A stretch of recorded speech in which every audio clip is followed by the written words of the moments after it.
বেশ কিছু স্থানে নদ নদীর পানি কিছুটা কমলেও দুর্ভোগ কমেনি বানভাসী মানুষের। সবচেয়ে বেশি কষ্টে আছেন চরাঞ্চল ও নিম্নাঞ্চলের বাসিন্দারা। বন্যা কবলিত এলাকায় বাড়ছে পানিবাহিত রোগ। বন্যা পরিস্থিতির আরও খবর জানাতে আমার সঙ্গে বগুড়ার কুতুবপুর থেকে যুক্ত হয়েছেন সহকর্মী মাজেদুর রহমান, এছাড়াও সিরাজগঞ্জ থেকে যুক্ত আছেন সহকর্মী রিফাত রহমান। শুরুতেই মাজেদ, আপনার কাছ থেকে জানতে চাই বগুড়ার সার্বিক বন্যা পরিস্থিতি কি, যারা বাঁধে আশ্রয় নিয়েছিলেন তাদের কি অবস্থা, পর্যাপ্ত ত্রাণ সহায়তা কি তারা পাচ্ছেন? হ্যাঁ গালিব, আপনাকে বলে রাখি যে গত 7 দিন আগে হঠাৎ করে যমুনার পানি বৃদ্ধি শুরু করে এবং 2 দিনের ব্যবধানে কিন্তু বিপদসীমার 59 সেন্টিমিটার উপর দিয়ে প্রবাহিত হতে থাকে।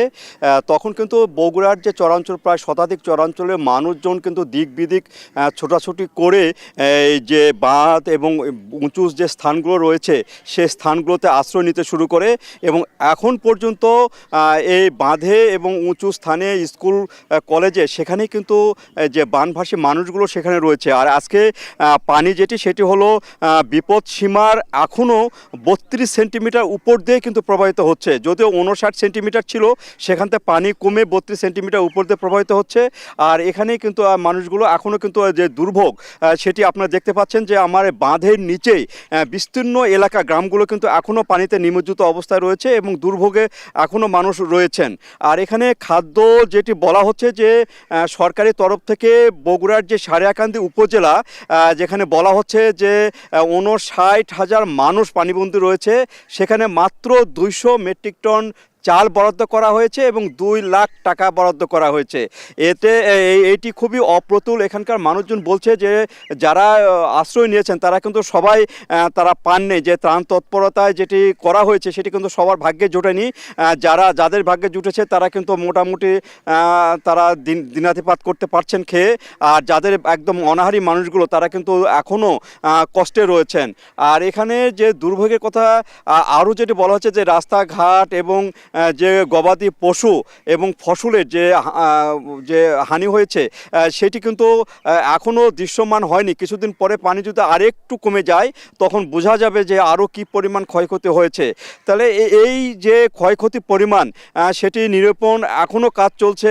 এখানে কৃষি বিভাগ থেকে তারা কাজ করছেন, এখানে গবাদি যে প্রাণী সম্পদ বিভাগ তারাও কাজ করছেন, যে পরিমাণ ক্ষয়ক্ষতি সেটি তারা দেখছেন এবং এরপরে বন্যা পরবর্তী সময়ে হয়তো সরকার তাদের পুনর্বাসন ব্যাপারে আরও সাহায্য সহযোগিতা করবে, এমনটি বলছেন কিন্তু প্রশাসনের কর্মকর্তারা। সব মিলে বলা যায় যে এখনও দুর্ভোগ কমেনি, পানিও এখনও কিন্তু বিপদসীমার খুব একটা নিচ দিয়ে প্রবাহিত হচ্ছে না। তো এই ছিল আমার কাছে গালিব বগুড়ার যে সারিয়াকান্দি চরাঞ্চলের যে বানভাসী মানুষের তার সার্বিক চিত্র। এবার একটু সিরাজগঞ্জের খবর জানতে চাই, যুক্ত আছেন সহকর্মী রিফাত রহমান। রিফাত, গতকালও যেটি আমরা বলছিলাম যে প্রায় 50,000 মানুষ সিরাজগঞ্জের 5টি উপজেলার মানুষ পানিবন্দী রয়েছে। সিরাজগঞ্জ পয়েন্টে যমুনার পানিকে এখনও বিপদসীমার উপর দিয়ে বইছে কিনা, কেমন সংখ্যক মানুষ এখন আজকের দিনে আসলে পানিবন্দী রয়েছে এবং সেখানে বিশুদ্ধ পানির সংকট কতটুকু?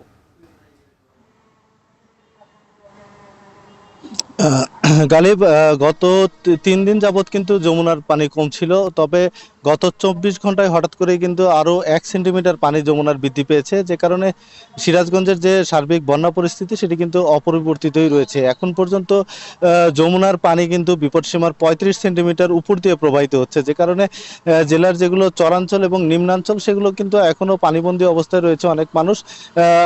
সর্বশেষ আমি যতটুকু জানতে পেরেছি যে সিরাজগঞ্জে এখন পর্যন্ত প্রায় 20,000-এর বেশি মানুষ কিন্তু এখনও পানিবন্দী অবস্থায় তারা দিন পার করছে।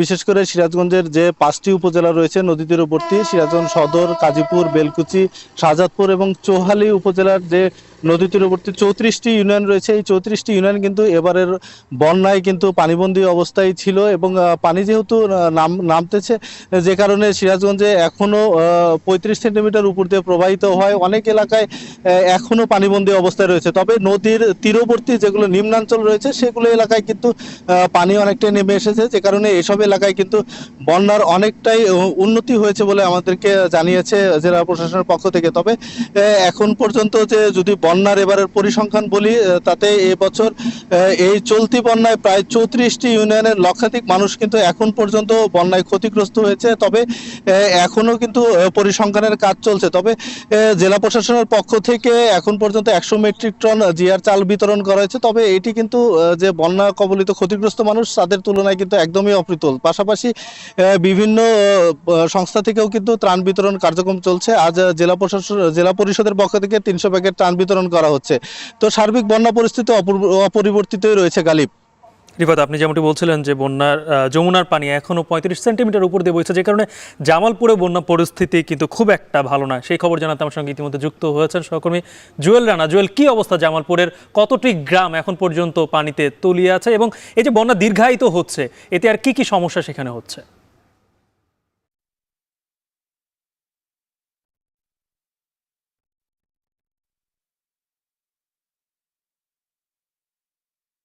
ঘাট পয়েন্টে বিপদসীমার 51 সেন্টিমিটার উপর দিয়ে প্রবাহিত হচ্ছে। আর সরিষাবাড়ির জগন্নাথগঞ্জ ঘাটে সেখানে যমুনার পানি বিপদসীমার 86 সেন্টিমিটার উপর দিয়ে প্রবাহিত হচ্ছে। অর্থাৎ বলা চলে জামালপুরে বন্যার সার্বিক পরিবর্তিত রয়েছে। অর্থাৎ গতকাল সকাল 6টার সময় পানি উন্নয়ন বোর্ড জানিয়েছিল 49 সেন্টিমিটার উপর দিয়ে প্রবাহিত হচ্ছে।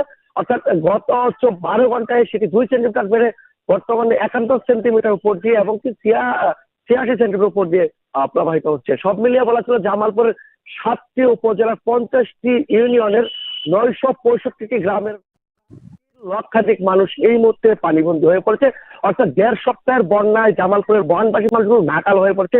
এই মুহূর্তে জামালপুরের বন্যা দুর্গত এলাকার সবচেয়ে বেশি প্রয়োজন বিশুদ্ধ পানি এবং প্রয়োজনীয় ত্রাণ তৎপরতা, সেটি কিন্তু খুবই কম দেখা দিয়েছে। পাশাপাশি বয়স্ক এবং শিশুদের মাঝে পানিবাহিত রোগ অর্থাৎ ঠান্ডা, নিউমোনিয়া, জ্বর সব বিভিন্ন ধরনের রোগ দেখা দিয়েছে। আর গোখাদ্যের সংকট দিয়েছে। পাশাপাশি পশু যে রয়েছে তাদেরকে কিন্তু বিভিন্ন অ্যালার্জি অর্থাৎ স্কিন জাতীয় চর্মরোগ দেখা দিচ্ছে গবাদি পশুর মধ্যে।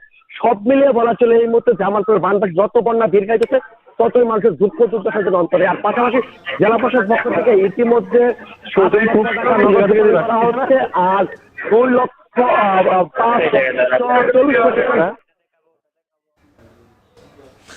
জুয়েলেন আমাদের সঙ্গে যুক্ত ছিলেন জামালপুর থেকে। মূলত যমুনা নদীর পানি বিপদসীমার উপর দিয়ে যাওয়ার কারণে বগুড়া, সিরাজগঞ্জ, জামালপুর 3 জেলারই আসলে বন্যা পরিস্থিতি খুব একটা ভালো না, সেই খবরই জানাচ্ছিলেন আমাদের সহকর্মীরা।